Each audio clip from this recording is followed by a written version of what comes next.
I'm Dan, I'm Andrew. and we're here to tell you a Bible story. That's right. This is the story of a guy named Paul. Well, actually, it starts with a guy named Saul. Oh, so there's a different guy? No, same guy. So two guys, two names. No, one guy, two names. Wait, what? I'm super confused. My head hurts. Here, let me show you what I mean. A long time ago, there lived a man named Saul. Hey, he looks nice. What's up, Saul? Want to hang out sometime? Catch a movie? Grill some burgers? I don't think you want to do that. Saul wasn't really a good guy. What, did he litter, double park all the time? No, you see, Saul didn't believe in Jesus, and he hated anyone that did. He traveled around searching for anyone that followed Jesus, and if he found anyone, he'd throw them in jail. Wowza, that's pretty rough. Looks like we're not hanging out anytime soon, Saul. No burgers for you, amigo. But one day, something amazing happened. Jesus himself appeared to Saul. Whoa, like the Jesus? Yeah, man. Saul was traveling down the road when all of a sudden, a blinding light filled the sky and knocked Saul to the ground.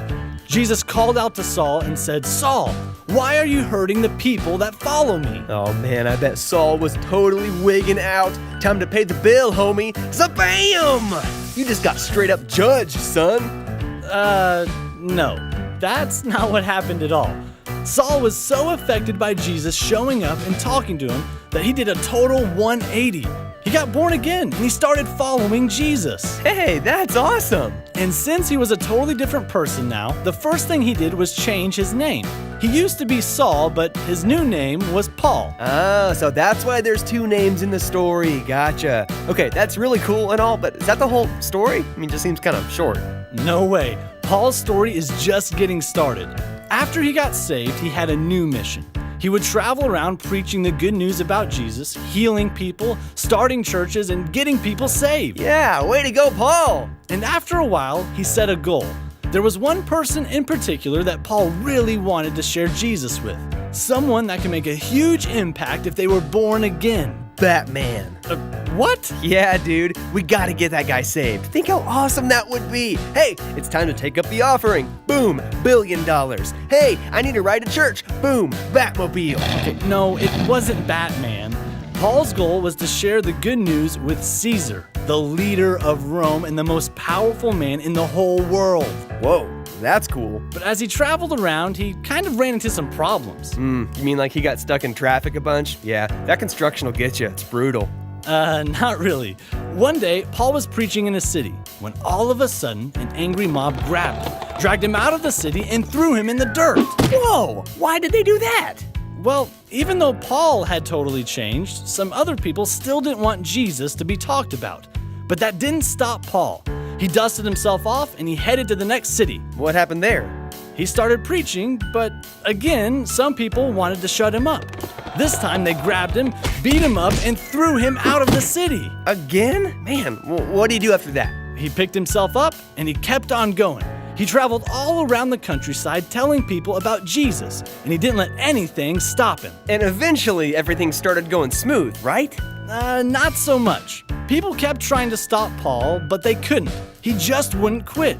These people hated him so much that one time they waited for him by the gates of a city so they could catch him and kill him. Good grief, what happened? Some friends of his helped him escape by lowering him down the city walls in a basket. Whew, that was a close call. But in the next city, he wasn't so lucky. He was captured, beaten, and thrown into prison. Wait, so he got thrown into jail for talking about Jesus? Oh, the irony. Well, I guess that's the end of the line, Paul. Not so fast. What are you talking about? He's in jail, dude. Game over, man. Game over. Even in prison, Paul still shared the good news. He sang songs and praised God in his cell. He wasn't going to let anything stop him.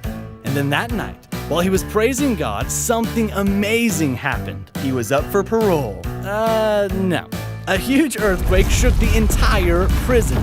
His chains broke and the doors rattled off their hinges. He was free! Oh, awesome. So what happened after that? He picked up right where he left off, and he headed off to the next city. You gotta be kidding me. Okay, so obviously he's been through a lot, but surely things evened out after this. No more bad stuff, right? Wrong. He was sailing across the sea when one day, a huge storm picked up.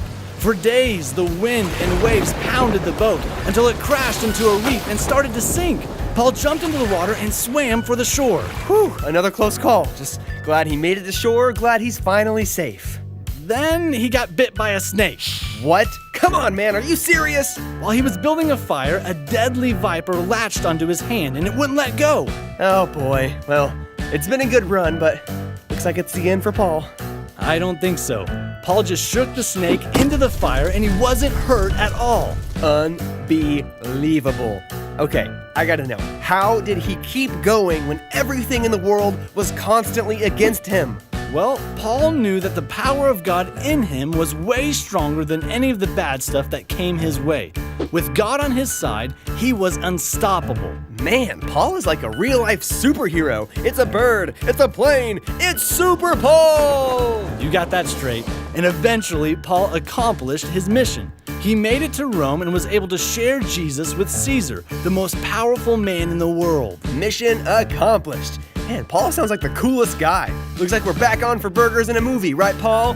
Big Paul, Paulé, the Paulster, Paularino. What are you doing? Oh, I'm just trying out some nicknames for when Paul and I are best friends. You know that Paul lived like 2,000 years ago, right? Yes, of course I know that. I'm just gonna use my time machine. Okay, for the last time, you cannot use your time machine. Oh yeah? Try and stop me. All right, that's the story of Paul. The end. Oh man, really got me good there.